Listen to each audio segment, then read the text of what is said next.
Once they're gone, the priest turns to his assistants.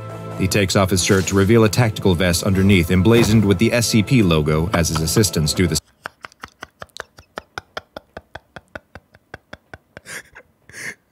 Okay, listen. The Foundation is mad for doing this. On the SCP department, for something a bit more short and sweet, I've been recommended to check out Dr. Bob. He's an animator, so perhaps we can check something from his channel. Two massive creatures are locked in the description below for links to the original content. But this is on SCP-054, the water nymph. Let's jump into it. Who are you talking to? The young boy spins around, surprised to find his father standing behind him. The boy seems nervous and hesitant to answer, but after being asked again, he admits to his father that he was talking to the lady in the fountain. The boy's father is confused. The lady in the fountain? That's right. The boy explains that she is nice, just like Mom. He thinks the woman in the fountain may even be his mom. The father sighs. Oh. He takes the boy's hand and leads him back inside the house, where the father is hosting a small get-together. One of the father's guests asks if things are okay, and he tells her that everything is fine. He's just worried about his son. It has been a very difficult year following the death of his wife. He tells her that he's afraid he might be developing behavioral issues as he watches the boy staring out the window at the fountain in their backyard. Later that week in school, the children are supposed to be drawing pictures of their families. The teacher moves from child to child, checking on their progress, and stops at the boy. She wants... This is going to be one of those traumatizing SCP once more. I can't handle more trauma today. Please don't be that. But again, this is SCP that we're talking about. If it isn't the SCP itself, then it's the Foundation that's gonna ruin things. Wants to know what he's working on. The boy explains that it is a drawing of him, his dad, and his mom who lives in the fountain. The teacher doesn't understand. His mom lives in the fountain? That's right, the boy tells her. The fountain in their backyard was her favorite place in the whole world. His mother had told him that it was a magical place and was the reason they bought the house. After she died, he heard a voice. How come you get so few viewers? I know YouTubers with a fraction of your subscribers who have 10 times the viewers. Well, for that you will have to ask YouTube. My issue has been that I wanted at some point to focus on doing just one thing on the channel, but given the fact that I don't know if I'm on the spectrum or anything, but I just have the attention span of a toddler when it comes to like interesting things. Like I always jump back and forth. Perhaps that's the thing that is ruining the channel. The fact that I don't have an actual focus, a focus area, something specific that I do that will garner me a lot of views. But like I found the whole thing interesting, and that is more or less what I do on the channel. I plan on releasing a video this weekend, totally experimental. I will see how it goes with the channel. Perhaps you will be interested in it. Talking about kind of being inspired by the Fat Electrician, also Casual Geographics, talking about, well, interesting people within the field of science. So we'll get to that. I mean, you've seen some of my review style through some of my game reviews, and a lot of people show support for that. But again, the views are still low despite how appreciative some of you are for it, so I'm happy that you like the content that's put out, but it doesn't reach out to people, so that kind of sucks. But anyways, I'm just glad that people are enjoying the stuff that I'm putting out there, and it's okay with me, so... Anyways, back to the SCP stuff, okay? Voice coming from the fountain. It doesn't sound like his mom, but he knows it's her. She lives in the fountain now. The father thanks the teacher for calling and promises that he'll talk to his son. He's very sorry that the other children are frightened by the stories about a woman in their fountain, and he's going to make sure this whole business comes to an end for good. That night, as he is putting the boy to bed, he tells him that he knows he misses his mom, but he needs to stop with all of these claims about a woman in the fountain. And as much as he misses her and wishes that his mother would come back, he needs to realize that she's gone and not coming back. The father kisses the boy on the forehead and tells him one more time that there will be no more stories about the woman before tucking him in for the night. Well, that's not a way of dealing with those issues with your child. You actually need to confront them and hear them out, and not just shut it down. As soon as his father is gone, though, the boy gets out of bed, creeps to his bedroom window that looks down on their backyard, and stares at the fountain. He watches as reflections dance on the rippling water. The water goes oddly still. Oh no. Until a hand that appears to be made out of water seems to emerge out of the surface of the fountain and waves at him. The father leaves the bathroom and glances in to check on his son before heading back to his bedroom. He bolts upright when it dawns on him that his son wasn't in bed. He runs into the son's room and pulls the blankets off the bed, but no one is there. Oh, he's not going to drown the kid, for his son and looks around the room when he sees something. He hurries to the window where he watches as his son walks towards the fountain. But what really has his attention is the woman, translucent and shining under the moonlight, beckoning for the boy to approach her. The father rushes downstairs and out into the backyard, where his son is in an embrace with the watery woman. He is terrified, but his fatherly instincts take over and he sprints to the fountain and rips the boy away from the creature. As he pulls the boy back from the fountain, he watches as the solid, watery figure of the woman appears to turn back into a liquid and collapse into the fountain. The father brings the boy inside the house. He doesn't understand what's going on, but the father just keeps repeating that he's okay. He's safe now. It's a friendly SCP. Well, that goes a long way. Like, am I the only one who does this? Like, growing up, I always had, like, I never understood why the reaction to some of those things were. Like, for example, the tape in the 7-day tape with Ringu, for example, the chick coming from the well.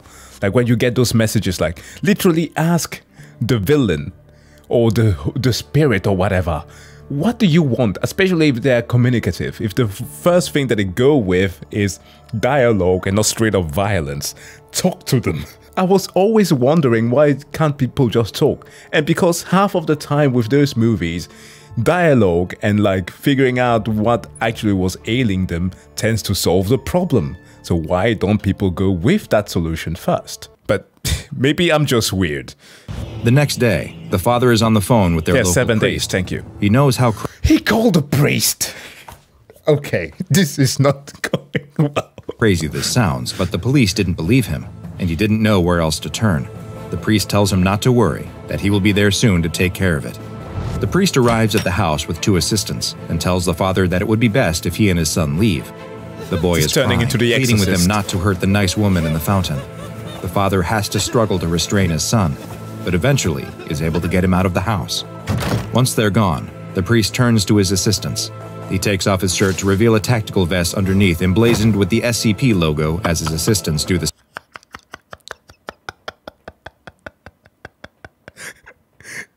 Okay, listen.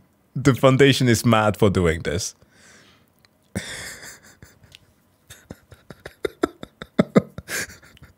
I like that. Pour the holy water on the fountain. Purify these waters, Father. the same. Time for containment, he says, as they head out into the backyard towards the fountain and the anomalous creature that lives there. Hi, I'm Dr. Bob, and this is SCP-054, also known as the Water Nymph. SCP-054 is the designation that the SCP Foundation has given to an anomalous entity with some very strange properties. Made up of 9 liters of what appears to be completely normal spring water, SCP-054 most often appears in the form of a female humanoid, but it is capable of a variety of forms, such as other humanoids and simple geometric shapes. It is unknown just how it is capable of taking and holding these shapes, or how it moves around once it does so, since all tests performed so far have failed to show any thermal, electromagnetic, biological, or other phenomenon present in its body that could explain its abilities. Whenever SCP-054 enters a body of water, it will become indistinguishable from the surrounding water, and it appears that it must fully submerge itself on occasion in order to replenish its full volume, which is constantly being reduced through normal evaporation. Water that has evaporated off of the anomaly has also been collected by the Foundation, and it too is indiscernible from regular water and exhibits no special properties. After its discovery, SCP... So what is it? It's just the mind that is controlling it? Like, how does that work? Yeah, which, by the way, for the many who have requested to check out Hellsing Ultimate, I did record some reactions to it, uploaded it, but unfortunately, those get blocked. So, go figures. That's why it hasn't been uploaded. I tried multiple times, but can't get them through though. It can't not be viewed on YouTube. So then that's like one of, perhaps out of 2 times that I've gotten that. I've gotten that once because of some leak, like those fake accounts that kind of like tend to copyright strike people. Yeah, I mean, again, it's when you do React content, that's kind of the thing that you have to deal with sometimes. P054 was moved to Site 08 for containment, where additional research and study of the creature could take place.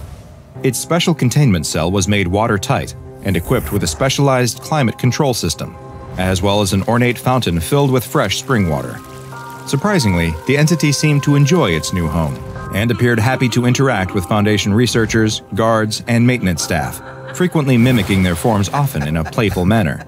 Funny. While at first, 054 would retreat back into its fountain when it wasn't interacting with staff, as time went on, it seemed to grow more and more comfortable, and eventually came to spend almost all of its time outside of the water. Oh. Though it would still always return back to the safety of the fountain Replenish. and disappear into the water when attempts were made to extract samples directly from its body. Though it avoided having its water drawn, it was through a variety of different tests by SCP researcher Dr. Seskel that much of the Foundation's knowledge of SCP-054 was gained. Though whether the methods researchers used to acquire this information were appropriate is up to you to decide. I beg In your a pardon? test dubbed the Water Loss Experiment, SCP-054 was denied access to water. As a result, its shape changed, with 054 becoming more compact, most likely in order to reduce its surface area as much as possible and reduce the rate of evaporation that occurred. Yeah. For the first few days after access to water was removed, it would happily greet anyone who entered its containment cell, which may indicate that it was attempting to charm staff into providing water. When after a few days, its water Yeah, well, hopefully he did not bang water. Okay, but that's mean. That's really mean. supply was still not turned on, it stopped acting especially cheery, perhaps realizing that its happy disposition was doing nothing to advance its cause. In an extreme temperature test, researchers were authorized to experiment with subjecting SCP-054 to temperatures below 0 degrees Celsius. I mean, she's wet enough. Come on, guys. What a mom is being tortured here, and that's all that you are thinking about. Come on. The entity became more and more lethargic as the temperature in the testing area was lowered, and eventually froze completely. Ice chips were collected for study, but analysis revealed no abnormalities or differences from standard water. The opposite test was also performed. No. And the temperature was raised to 95 degrees Celsius, just shy of the 100-degree boiling point of water. Come on, 054 became very aggressive as the temperature approached the upper threshold at which water can remain a liquid, and it attempted to escape the testing enclosure. Researchers noticed that following this test, the entity became increasingly resistant to being moved from its containment cell to the testing area, likely fearing that the researchers intended to do it harm. SCP-054's memory was tested as well, and it proved very skilled at solving puzzles and navigating mazes. Researchers initially had an issue with motivating 054 to participate, but Dr. Seskel discovered that the anomaly was quite responsive to the Dr. Seskel, we need a special containment for you. Call jail. Oh no, this man's a menace. use of electrical shocks. The researchers would often push 054 too hard in these tests, though, and soon found that they would need to give it a 48-hour rest period between any strenuous experiments. The final test performed was meant to gain some insight into how SCP-054 maintains its form, by seeing how it reacted to a hydrochloric acid solution. It unsurprisingly resisted this test, and the temperature in the testing area was lowered to just above freezing in order to try and control its behavior. This did not prove to be enough, though. SCP-054 fought back against Dr. Seskel and his research assistant, seriously injuring both of them and necessitating a halt to the test. In fact, all testing on SCP-054 was stopped following this incident, as it appeared to develop an extreme mistrust of males, who made up the majority of the staff who had been performing the tests. You guys, you would not have trusted you. Not one bit. Following this attack on the Foundation staff, SCP-054 was classified as Euclid. However, once the tests ceased and 054 no longer had to come in contact with the research staff who were in charge of the experiments, there was a span of over 5 years without any further incidents. Following this period, SCP-054's rating was downgraded to safe, and now seems willing to begin participating in experiments once again, though now all tests fall under the purview of Biology Unit E7, and the use of only female personnel is recommended. Though classified as safe, caution must still be maintained when working with SCP-054. Maintenance personnel are required to wear chemical suits when working inside the containment area, and must spend 10 minutes in a special drying room once they exit to ensure that 054 has not somehow managed to cling to any part of them. In the event of a containment breach, the entire enclosure is to be flushed with liquid nitrogen to freeze the entity. Yeah. Is the water nymph an example of the SCP Foundation going too far? Yeah. That's not even a question. It's straightforward, yes. You're telling me that the creature that was more or less pacifistic and only acted violently because she was damn nearly killed and toyed with relentlessly, it's not justified in acting that way because of the Foundation being dicks? Yeah, of course he was going too far. That's not even a question. Meaning a harmless anomaly who appears happy and benign until harm is done to it? Or is this simply the price we must pay in order to further our knowledge of anomalies and potentially stop a dangerous threat to humanity? The answer to that question? Well, she would have killed you within a second if you could blood bend. Like, a creature like that, again, it absorbs water. And I guess that the 9 liters stands from the amount that we can have in our body. So she technically could not drain an entire person completely out of the fluid, but enough to, well, render them unconscious if she wanted to. But she's not harmful. Man, this is what, man, I kind of hate the Foundation. But again, we are yet to deal with, like, the actual evils that perhaps they are dealing with that are worth employing such measures. Like, even with the sea worm there, not the Leviathan, because I came to learn through the comments that there's an actual Leviathan SCP. But through that one, we even learned that they sampled some of its saliva and the kind of chemical that it produced to, like, erase other people's memories. Like, oh man, the Foundation sucks. Is up to you. To further your own knowledge of anomalies that the SCP Foundation has in containment and potentially find the answer to that question, I recommend you watch the files for SCP-007, Abdominal Planet, and SCP-163, an Old Castaway. And as always, make sure you subscribe and turn on notifications so you don't miss a single anomaly as we delve further and further into the SCP Foundation's classified archives. Abdominal Planet, what the hell?